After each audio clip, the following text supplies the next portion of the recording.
Et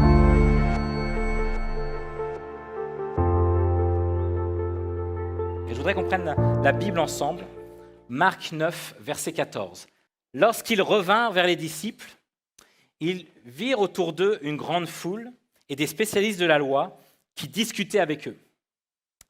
Dès que les gens virent Jésus, ils furent surpris et accoururent pour le saluer. Il leur demanda « De quoi discutez-vous avec eux ?» Un homme de la foule lui répondit « Maître, je t'ai amené mon fils qui a un esprit muet. Partout où l'esprit s'empare de lui, il le jette par terre, l'enfant écume, grince des dents et devient tout raide. J'ai prié tes disciples de chasser l'esprit et ils n'ont pas pu. » Génération incrédule, leur dit Jésus, jusqu'à quand serai-je avec vous ? Jusqu'à quand devrais-je vous supporter ? Amenez-le-moi. On lui amena. Dès que l'enfant vit Jésus, l'esprit l'agita avec violence, il tomba et il se roulait par terre en écumant. Jésus demanda au Père, « Depuis combien de temps cela lui arrive-t-il » ? « Depuis son enfance, répondit-il. Et souvent l'esprit l'a jeté dans le feu et dans l'eau pour le faire mourir. Mais si tu peux faire quelque chose, viens à notre secours. Aie compassion de nous. » Jésus lui dit au verset 23, « Si tu peux, tout est possible à celui qui croit. » Aussitôt, le père de l'enfant, en larmes, s'écria, « Je crois, Seigneur, viens au secours de mon incrédulité. » Voyant accourir la foule, Jésus menaça l'esprit impur en lui disant, « Esprit muet et sourd, je te l'ordonne, sors de cet enfant et n'y rentre plus. » L'esprit sortit de l'enfant en poussant des cris et en le secouant très violemment. L'enfant devint comme mort, de sorte que beaucoup disaient qu'il était mort. Mais Jésus le prit par la main, le fit lever et il se tint debout. Verset 28, quand Jésus entra dans la maison, ses disciples lui demandèrent en privé, « Pourquoi n'avons pas pu chasser cet esprit ?» Il leur dit, « Cette espèce-là ne peut sortir que par la prière et par le jeûne. » Alors c'est un passage très riche. On peut parler pendant des heures sur ce passage, mais je vais forcément cibler mon passage sur le temps de prière et le temps de jeûne. Il faut comprendre le contexte. Jésus n'était pas là pendant que ça s'est passé, pendant que les disciples priaient pour ce jeune garçon. Jésus était avec Pierre, Jésus était avec Jacques, Jésus était avec Jean, si vous regardez un petit peu avant. Et en fait, il était parti à l'écart, dans une haute montagne. Et c'était, vous savez, le moment où Jésus était dans la transfiguration. Il avait rencontré Élie et Moïse, un moment extraordinaire. Et puis, au bout d'un moment, ils sont descendus, donc c'est Jésus, Pierre, Jacques et Jean. Ils sont descendus de cette montagne pour rejoindre les autres disciples. Et là, vous imaginez un peu la situation. Ils voient les disciples discuter, échanger. Vraiment, le terme, ils vont examiner ensemble. Le terme grec, c'est vraiment, il y a même cette notion de dispute. Il n'y a pas forcément de violence, mais il y a comprendre ce qui s'est passé. Il y a chercher, se demander qu'est-ce qui se passe. Et d'après le contexte, on peut supposer que les scribes, les docteurs de la loi, la foule, ont critiqué un peu les disciples pour leur incapacité à aider le garçon possédé par le démon. On ne comprend pas. On cherche à comprendre ce qui s'est passé. Il y a vraiment cette incompréhension. Les disciples ont déjà chassé des démons auparavant. Ils ont déjà eu des occasions précédentes où ils ont pu chasser des démons et ça a marché. Dans Luc 10, par exemple, vous allez regarder que les disciples ont chassé des démons.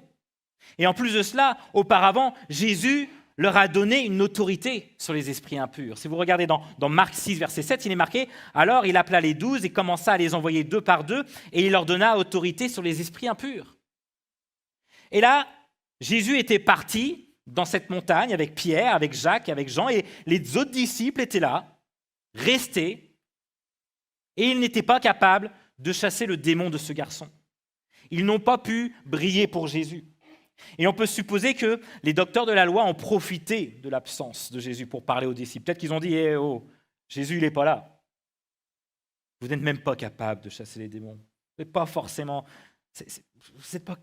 Voilà, Jésus n'est plus là, vous n'y arrivez pas. » Je ne sais pas, hein, c'est une supposition. Mais en tout cas, je pense que ce n'était pas un moment très plaisant pour les disciples. Ils ont réussi pendant un moment, ils ont l'autorité, mais ils n'ont pas pu. On peut supposer que les disciples sont dans l'incompréhension, peut-être dans le découragement. Ils ont, comme je vous l'ai dit, déjà chassé des démons, Jésus leur a donné une autorité. Ils se disent, mais qu'est-ce qui se passe?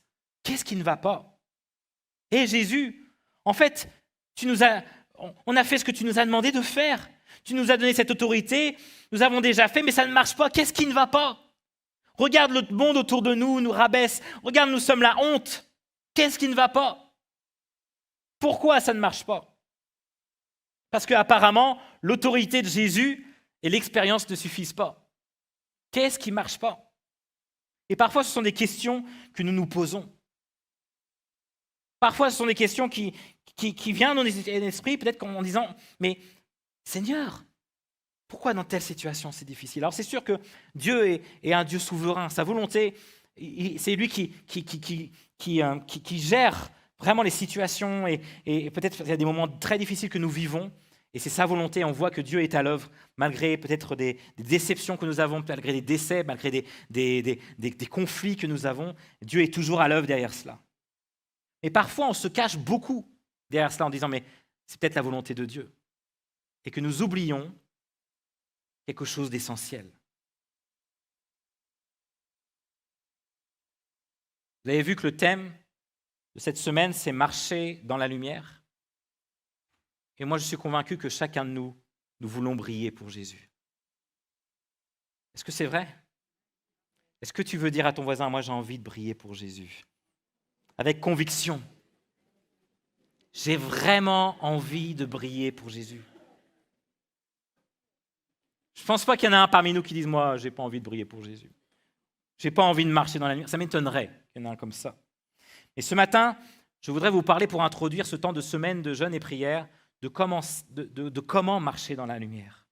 Nous allons voir ce passage de Jésus qui est la lumière du monde et on voit que lui qui est la lumière du monde, il va être face finalement aux ténèbres qui est là par ce démon qui est dans ce garçon.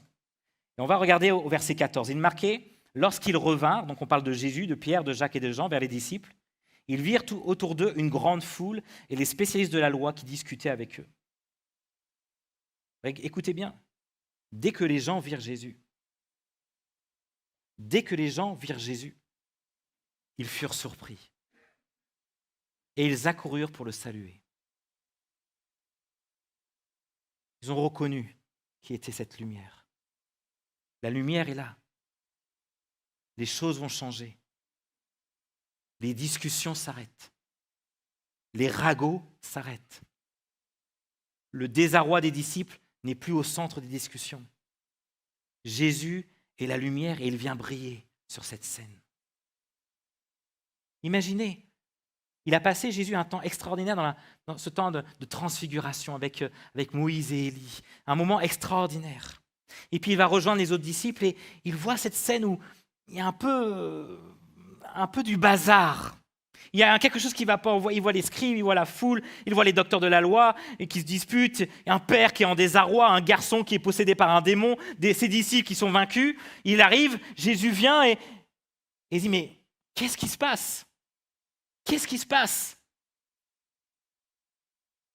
Et il va faire la différence. Il va faire taire les scribes, il va réconforter le père, il va guérir le garçon et il va instruire les disciples. Voilà comment Jésus brille. Lorsque nous sommes dans des situations tendues, quand ce Jésus brille dans ta vie, il va te faire taire tes mauvaises pensées. Si peut-être parfois tu es entouré de tes mauvaises pensées ou de choses, de ragots, d'incompréhension, lorsque Jésus règne sur ta vie, il fait taire tes mauvaises pensées. Si pour toi, si tu es comme le père qui est en désarroi et qui ne sait pas quoi faire, Jésus va venir pour te réconforter. J'aimerais avoir des amens si c'est possible.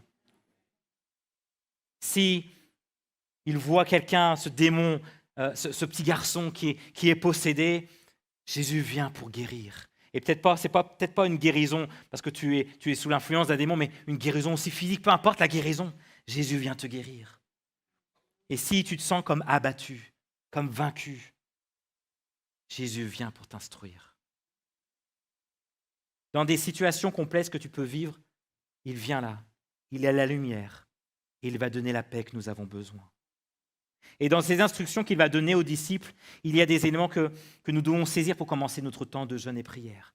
Comment marcher dans la lumière? Comment briller comme Jésus et pour Jésus? Comment être efficace pour son royaume? Parce qu'apparemment, l'autorité et l'expérience ne suffisent pas. Les disciples vont prendre Jésus à part. Il va prendre en privé. Parce que je pense que, heureusement que l'attitude du disciple, c'est de dire, écoute, Jésus, tu nous as donné l'autorité. Tu nous as donné, on a vu que ça a marché, mais là, tu t'es parti. Je suis seul. Tu étais là-haut avec la montagne, avec Pierre, Jacques et Jean. Je me suis retrouvé seul. Ça ne marche pas, ton truc, ça ne sert à rien, je m'en vais. Ce n'était pas l'attitude des disciples. L'attitude des disciples, c'est que lorsque Jésus entra dans la maison, c'est marqué au verset 28, quand Jésus entra dans la maison, ses disciples vont lui demander en privé. Parce qu'ils ne comprennent pas, il y a quelque chose, c'est bizarre. Il va dire mettre en privé, mais pourquoi nous n'avons pas pu chasser cet esprit? Comment ça se fait? On a fait comme la dernière fois. Et il va dire, cette espèce-là ne peut sortir que par la prière et par le jeûne.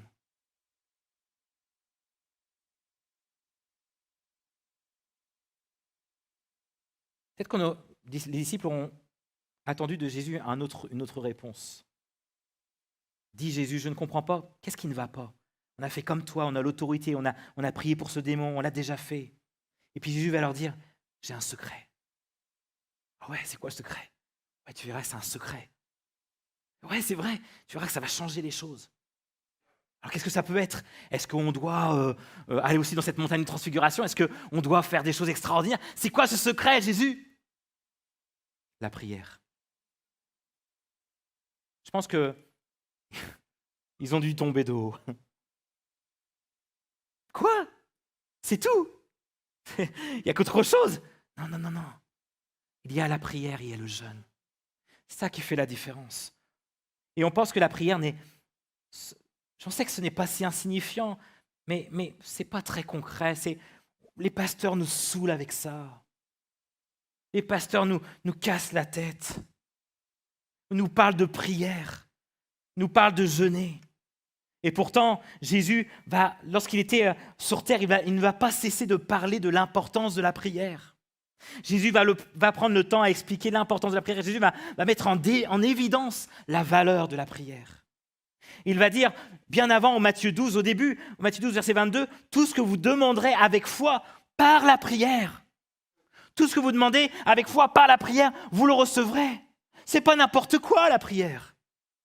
Jésus va enseigner pendant sa vie sur terre l'importance de prier. Il va même utiliser des paraboles pour cela. Où il va montrer à travers des paraboles que celui qui prie doit réaliser qu'il s'adresse à un Père qui est aimant. Il va parler du parabole du juge injuste. Vous vous souvenez, ou de la parabole du pharisien et du publicain, la parabole du serviteur injuste, la parabole des vierges sages et folles, du maître de la maison. Il va donner plusieurs paraboles en disant, mais voilà ce que c'est que la prière. Je vous montre des images. Voilà, je vous explique ce que c'est que la prière. Voilà l'importance. Voilà comment vous devez agir. Voilà comment est le Père. C'est plus le Père d'avant. Je vous montre un Père aimant. Un Père qui désire vous parler, vous échanger avec vous. C'est ça la prière. C'est pas un truc gonflant. Et même il va enseigner aux disciples le Notre Père. Le Notre Père. Et lui-même a vécu une vie de prière extraordinaire. Et d'ailleurs, il est tellement extraordinaire que les disciples vont dire, mais comment tu pries? Comment tu fais? C'est nouveau ce que tu es en train de faire. Et la première église était aussi dans cette optique. Dans Acte 1, verset 14, il est marqué que tous d'un commun accord, persévéraient dans la prière. Dans Acte 12, il est marqué, il y avait beaucoup de personnes qui étaient réunies, qui priaient. Et il est marqué aussi dans Acte 12, verset 5, l'église ne cessait d'adresser des prières. C'était une église, des premières églises qui voyaient l'importance de la prière. Vous savez, ces disciples qui avaient des difficultés à prier lorsque Jésus était dans le jardin de Gethsémane. Il y avait une difficulté à prier, une difficulté à reconnaître ce que c'est que la prière. Et là, on voit que lorsque Jésus a donné le Saint-Esprit, qui est une aide extraordinaire, on voit une église qui se met à prier, à rechercher les choses. La prière n'est pas quelque chose de religieux.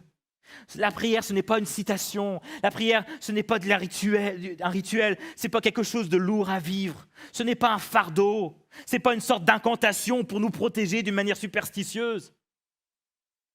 La prière est un moment de cœur à cœur avec ce Dieu plein de grâce. Et c'est ce que Jésus va essayer d'expliquer aux disciples qui n'ont toujours pas compris. La prière, c'est pas si insignifiant. T'as beau avoir l'autorité, t'as beau avoir déjà vécu des choses, mais tout commence par la prière et par le jeûne. La prière montre que nous sommes préoccupés par les choses d'en haut. La prière montre que nous recherchons la face de Dieu. La prière montre qui il est et qui nous sommes, on l'a chanté. La prière montre que nous voulons découvrir son plan, sa volonté, pas la mienne. Être à l'écoute de ce qu'il veut nous dire. C'est un temps de dialogue. On peut passer à travers la lecture de la parole où il me rassure, où il va me consoler, où il va me diriger. Et aujourd'hui, mes amis, face à la crise que nous vivons, face au Covid que nous avons vécu, aujourd'hui, face aux difficultés que nous rencontrons, face à la montée de tout ce qui est malsain dans ce monde, qui s'intensifie de plus que jamais, les chrétiens doivent chercher la face de Dieu et doivent prier. Pas juste savoir que nous avons une autorité, ça c'est sûr, pas juste basé sur nos expériences, mais que la prière est quelque chose d'essentiel pour chaque chrétien. Et la prière, c'est aussi un combat. C'est dans le combat, c'est dans la prière que nous vivons le plus grand des combats. En effet, dans Éphésiens 6, verset 12, ce n'est pas contre l'homme que nous avons à lutter, mais contre les puissances, contre les autorités, contre les souverains de ce monde de ténèbres, contre les esprits du mal, contre les lieux célestes. Nous ne luttons pas contre la chair et le sang. Et le fait que le véritable combat n'est pas contre la chair et le sang est oublié par de nombreux chrétiens qui mettent tous leurs efforts dans cette direction. Nous dépensons de l'énergie contre la chair et le sang pour montrer que nous ne sommes pas d'accord. Nous nous usons par nos discours, nous nous usons par nos paroles, nous manifestons, nous revendiquons. Nous montrons que nous ne sommes pas d'accord. Et je ne dis pas que tout cela n'est pas bien. Peut-être que c'est bien parfois de revendiquer dans ce monde, de montrer les valeurs chrétiennes. Et ça, je suis d'accord avec ça. Mais nos efforts, nos combats doivent se situer en premier lieu dans notre chambre, dans nos réunions de prière, à genoux, où nos genoux sont usés à force d'intercéder la faveur de Dieu. Mes amis, nous dépensons tellement d'énergie pour montrer notre désaccord. On se bat plus dans la prière pour sauver, on ne se bat plus dans la prière pour sauver notre couple. Nous tournons les armes contre notre conjoint. On ne se bat plus dans la prière pour sauver les valeurs chrétiennes dans ce pays. On ne se bat plus dans la prière pour arracher au diable ce qu'il nous a pris. Très vite, on est dépassé. Et très vite, on lutte dans la chair et dans le sang. Nous dépensons tellement d'énergie à lutter contre la chair et le sang, alors que le combat se trouve d'abord ailleurs. J'ai un voisin, c'est pas Eric, j'ai un voisin en fait qui est envahi de mauvaises herbes. Et il a, au fond de son jardin, il y a vraiment plein de mauvaises herbes qui envahissent et qui remplissent son fond de son jardin. Et puis, un jour, j'arrive au fond de mon jardin et je découvre que c'était nickel. C'était que de la terre. Vous savez, tout est beau, tout est joli. Il n'y avait plus de mauvaises herbes. Je me dis, waouh, c'était incroyable, c'était magnifique. Et puis, je voulais savoir comment il faisait, comment il arrivait à avoir, avec que de la terre, aucune mauvaise herbe. C'était incroyablement beau. Et en fait, il utilisait un outil qui permettait de racler. C'était magnifique. Il n'y avait plus aucune mauvaise herbe. Sauf que les racines étaient encore là. Et 2 semaines après, les mauvaises herbes sont revenues. Et parfois, nous faisons cela. Parfois, nous n'agissons pas dans la profondeur. Parfois, on fait quelque chose on montre que tout va bien, tout est magnifique. On utilise des instruments pour aller mieux, la Bible, etc. Mais on ne va pas combattre, on ne va pas aller au fond de ce combat. Et ce temps de jeûne et prière que nous allons vivre, ça va être un temps où nous allons combattre, où nous allons disposer nos cœurs à aller dire, en demandant au Seigneur, Seigneur, je veux quelque chose de plus. Je veux pas que cette situation reste. Je veux plus. Je veux me battre pour cela. Alors, je ne sais pas quel genre de chrétien, mais parfois, moi, je suis pareil. Parfois, nous utilisons cet outil pour faire beau à la surface. Et nous ne travaillons pas en profondeur. Aujourd'hui, il y a une urgence dans la prière. Et déjà, Paul le disait dans les Thessaloniciens, priez sans cesse. Dans Éphésiens, il va le dire aussi, priez en toute occasion. Il va le dire même à son fils spirituel, à Timothée, je veux donc que tous les hommes prient. Dans Jacques va dire aussi, je veux prier les uns pour les autres. Dans Pierre va le dire aussi, soyez donc sages et sobres afin de vous livrer à la prière. Il y avait une urgence dans la prière. Il y avait tout intérêt à prier. Tout commence par là. Dans 2 Chroniques 7, verset 14, il est marqué, si mon peuple, celui qui porte mon nom, s'humilie, prie et cherche et me cherche, et s'il renonce à ses mauvaises voies, je l'écouterai du haut du ciel, je lui pardonnerai son péché et je guérirai son pays. Il y a quelque chose de naturellement humble dans la vraie vie de prière. En fait, lorsqu'on prie, on reconnaît qui est Dieu et qui nous sommes. On reconnaît que les réponses ne sont pas en soi, mais que les réponses sont en Dieu et qu'on s'attend à lui. Dieu promet quelque chose de spécial aux gens qui sont humbles et qui sont priants. L'humilité. Je voudrais que cette semaine de jeûne soit aussi un temps d'humilité, où nous reconnaissons qui est Dieu, que nous peut-être réalisons une nouvelle fois qui est Dieu, réellement. Pas c'est juste un Dieu qui nous réconforte de temps en temps, mais que c'est un Dieu qui est au-dessus de toute chose, un Dieu qui est déjà vainqueur, un Dieu qui vit. Là, je vous ai parlé de la prière, je vais vous parler du jeûne maintenant. Quand Jésus entra dans la maison, ses disciples lui demandèrent en privé « Pourquoi n'avons-nous pas pu chasser cet esprit ?» Il leur dit « Cette espèce-là ne peut sortir que par la prière et par le jeûne. » Pourquoi nous n'y arrivons pas ? Ce n'est pas que la prière et le jeûne, mes amis, nous rendent plus dignes de chasser les démons. Il n'y a pas une notion de dignité. Il n'y a pas cette notion d'être quelqu'un de plus grand lorsqu'on jeûne. Et d'ailleurs, c'est ce que Jésus va critiquer lorsque les pharisiens vont jeûner. C'est que la prière et le jeûne, mes amis, les deux combinés ensemble, nous rapprochent du cœur de Dieu. Ils nous mettent plus en accord avec sa puissance. Ils sont l'expression de notre totale dépendance envers lui. Dieu aime lorsque nous recherchons à être dépendants de lui.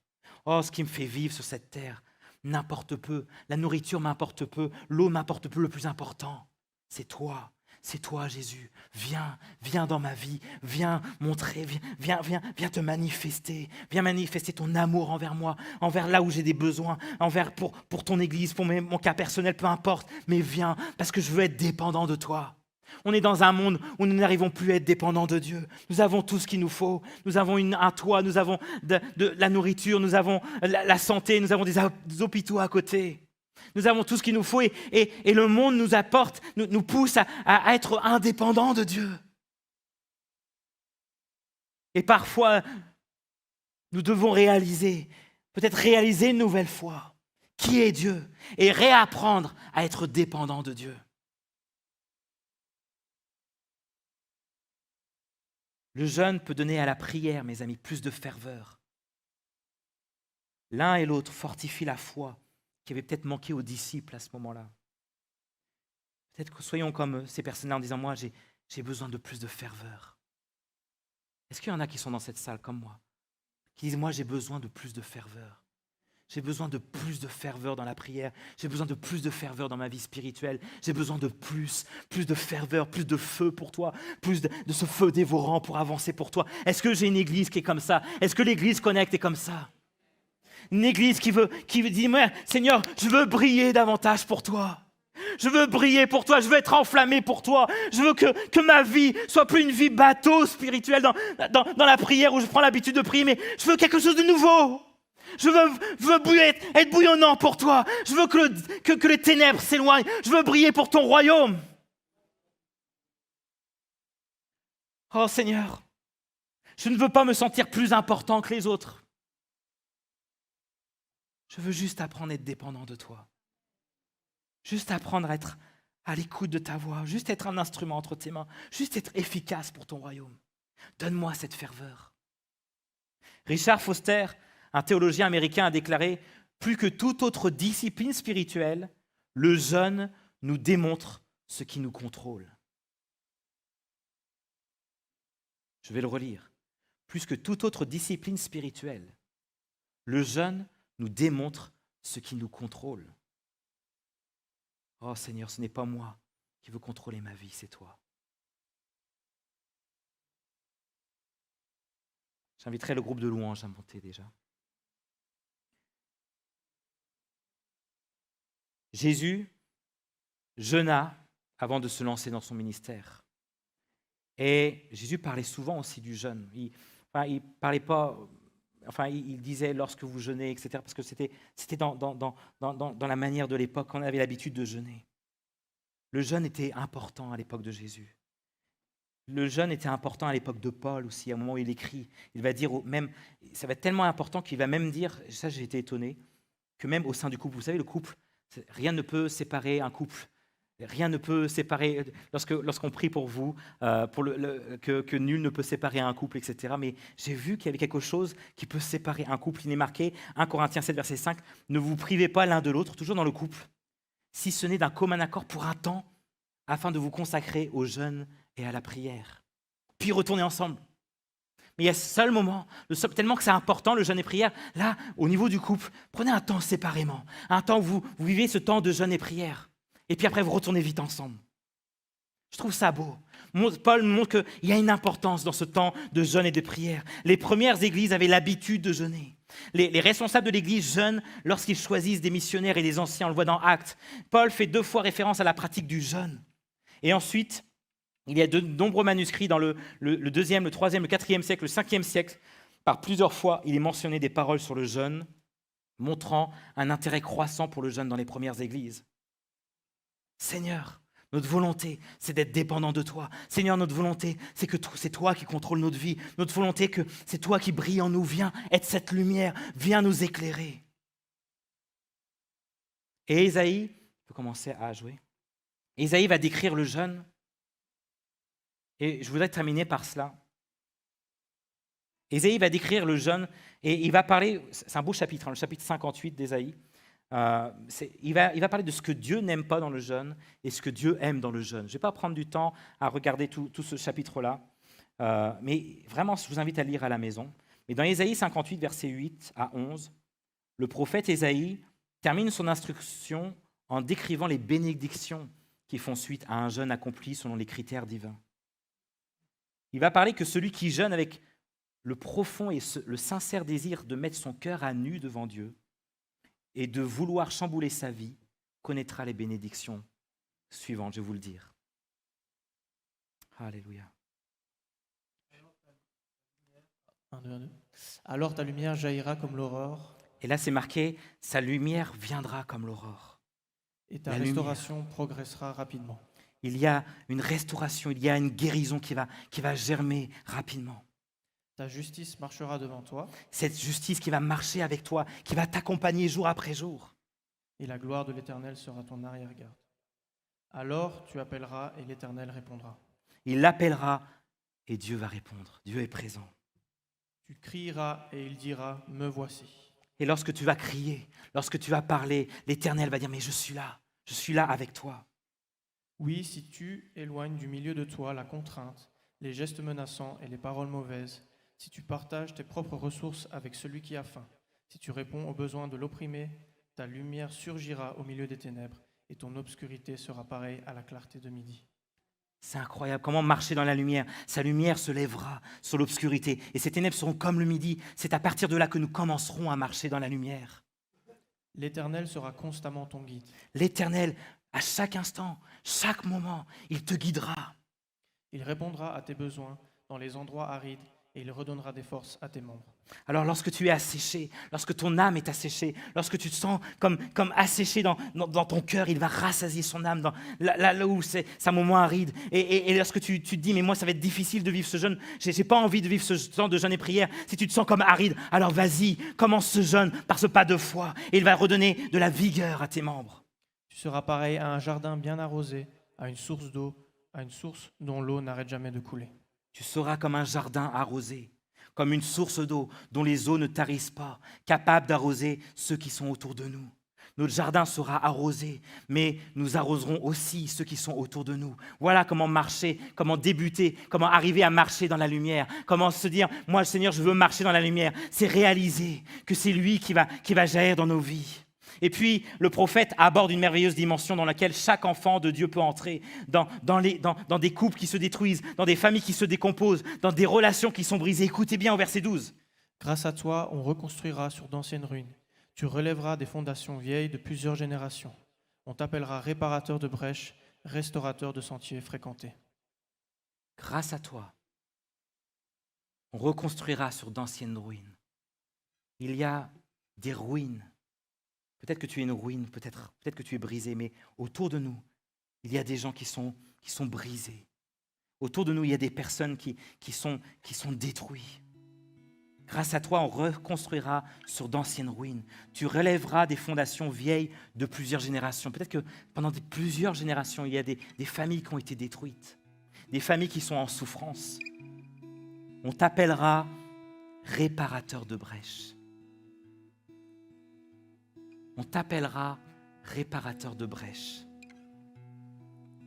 Parce que le Saint-Esprit t'utilisera. Parce que tu brilleras pour Jésus. Le Saint-Esprit sera une aide pour toi. Le Saint-Esprit te dirigera. Le réparateur des brèches participe à la restauration du peuple. Et c'est à ce moment-là que nous commencerons à briller pour Jésus. Il travaille à restaurer les chemins qui conduisent à la présence de Dieu. Il est marqué, hein? On t'appellera réparateur de brèches, restaurateur de sentiers fréquentés. Il y a des gens dans la rue, il y a des gens à l'extérieur qui ont perdu le chemin vers Jésus. Soyons des restaurateurs. On peut se lever ensemble.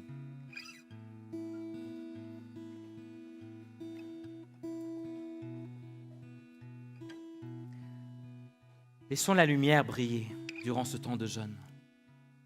Laissons Jésus surgir au milieu des ténèbres. Laissons Jésus enlever ce qui peut nous tourmenter, l'obscurité que nous pouvons avoir dans les recoins de nos cœurs. Et lorsque Jésus arrive, les choses changent. Il a fait taire les scribes et la foule, il fera taire les mauvaises pensées. Il a réconforté le Père, il réconfortera ton cœur. Il a guéri le garçon, il te guérira dans tes blessures. Il a instruit les disciples, Jésus va t'instruire et va te façonner. Laisse-le briller pendant cette semaine. Ce jeûne, ce temps de jeûne, si tu le vis avec un désir profond et sincère, si ton désir c'est de mettre ton cœur à nu devant Dieu, et si tu veux le laisser le chambouler, te chambouler dans ta vie, afin d'être à ton tour une lumière pour les autres, alors tu seras un réparateur de brèches, un restaurateur de chemin qui amène à Jésus. Alors, on va fermer nos yeux, on va prier ensemble. On va prier ensemble pour que ce soit une semaine particulière. Une semaine pas comme une autre, mais une semaine particulière où nous allons vivre ce temps de jeûne et prière pour que cette lumière, pour peut-être que ce temps où Dieu va guérir nos cœurs, où Dieu va restaurer nos cœurs, mais aussi un temps où il va nous amener à être des restaurateurs de brèches. Amen. Alors, élevons nos voix ensemble. Et je voudrais qu'on prie ensemble, qu'on élève nos voix ensemble et qu'on puisse demander au Seigneur que ça soit une semaine bénie.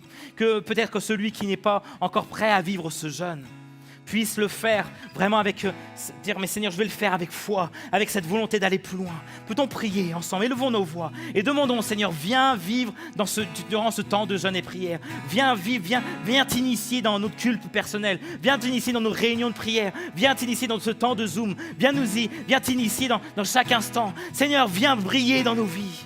Élevons nos voix ensemble, demandons au Saint-Esprit d'agir. Viens, peut-être que tu as été interpellé aussi ce matin. Prie aussi au Seigneur, tu vois que j'étais blessé, viens me guérir. Tu vois que je suis dans le désarroi, donne-moi ta paix. Tu vois qu'il y a ceci, élève ta voix ensemble. Élevons nos voix ensemble, demandons au Seigneur d'agir. Oh Seigneur, viens Père, viens Seigneur toucher ton Église. Viens agir dans l'Église Connect. Viens Seigneur, viens briller dans nos vies. Viens briller, nous voulons plus de toi. Seigneur, nous voulons plus avoir une ferveur pour toi. Nous voulons être une église qui est pleine de ferveur pour toi. Seigneur, entends nos cris, entends nos prières. Oh Seigneur, et continuons à élever nos voix. Vraiment que nous puissions penser pour ceux qui sont autour de nous. Élevons nos voix, continuons, élevons nos voix. Seigneur Jésus, viens briller, Seigneur Dieu. Viens briller, mon Dieu. Viens briller dans ton Église. Seigneur Jésus. Viens, mon Père. Viens, Seigneur. Tu connais nos difficultés et nos souffrances. Alléluia. Seigneur Jésus, que ce ne soit pas juste un temps de prière basique, mais que nous puissions avoir cette ferveur dans la prière. Alléluia. Alléluia, Seigneur, je te prie pour les personnes qui sont peut-être dans un temps, qui sont un temps difficile, dans ce temps de jeûne. Je ressens vraiment des personnes qui sont dans des temps de blessures aussi. Viens, Seigneur, viens toucher leur cœur. Viens réconforter leur cœur. Seigneur, je voudrais aussi enlever peut-être les mauvaises pensées que nous avons parfois, ces combats que nous avons. Seigneur, nous voulons que tu règnes aussi à ce niveau-là. Viens être cette lumière. Viens être cette lumière. Au nom de Jésus. Viens, Père. Viens sur ton Église. Alléluia. Gloire à ton nom. Gloire à ton nom. Est-ce que nous voulons être une Église qui prie? Est-ce que nous voulons être une Église qui a cette ferveur pour le roi des rois?